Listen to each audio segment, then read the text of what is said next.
Good morning mga ka-agri. Dito tayo ngayon sa ating dragon fruit mga ka-agri. Kasi magtatanim tayo ng dragon fruit mga ka-agri. Ito ang unang procedure kapag nagtatanim ako ng dragon fruit mga ka-agri. Yan o. Ito ang kanyang step 1 mga ka-agri. Ito ang unang procedure na ginagawa ko. Yan o. Unang ginagawa ko mga ka-agri ay ito. Ito yung dito mo dapat itisok yung mga ka-agri pag ganyan sa lupa. Yan o. Balatan mo muna siya mga ka-agri, mga ganyan, mga 2 inches mga ka-agri ba. Tapos yan, ganyan lang. Itong ginagawa ko mga ka-agri, binabalatan ko siya tapos binibilad ko. Kapag natuyo na, saka ko siya paugatin mga ka-agri. Hindi ko muna idiretso sa lupa to mga ka-agri. Yan o. Binibilad ko muna kapag natutuyo. Saka ko na siya patubuin sa lupa. Pagkatapos kapag uugat na, doon na pwede mo nang itanim siya mga ka-agri. Sa poste. Ito yung, ito yung pinakaano niya mga ka-agri.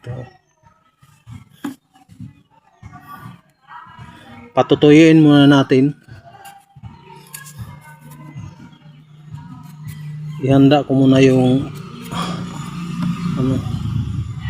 yung paglipatan patubuan ng ba. Yan. Ganyan mga ka-agri. Para makita yung pag matuyo yan, saka natin itanim. Binibilad ko siya sa araw kasi yung maano na yung doon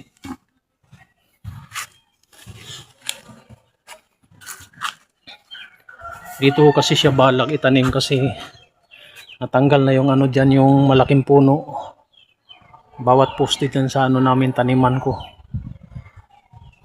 ng dragon fruit mga ka-agri. Sayang kasi ang dragon fruit kasi mga ka-agri ay kapag diretso sa init, paborito nila yan mga ka-agri. Yan.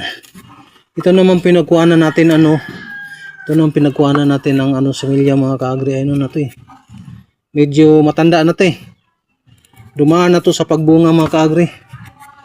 Kaya pag season ngayong 2027 mamunga na to mga ka-agri. Automatic nang mamunga to kapag season ng dragon fruit. Ganun lang kasimple mga ka-agri.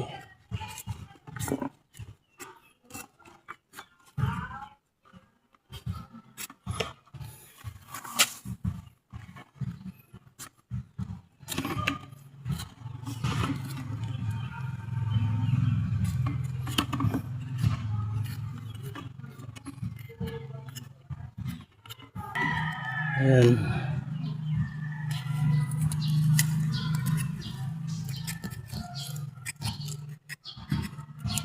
Ito, binibilad ko muna ng mga ilang oras to bago ko siya patutubuin. Mga ganito kasi mga ka-agri, hindi ko siya diniretsong itanim kasi may tendency na hindi kaagad siya mga ka-agri.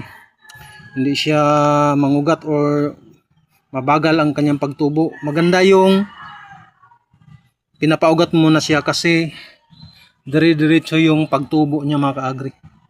Yan ang step 1 mga ka-agri kapag nagtatanim tayo ng dragon fruit. Ayan lang po ang ating video ngayon. Marami pong salamat yung panonood. God bless.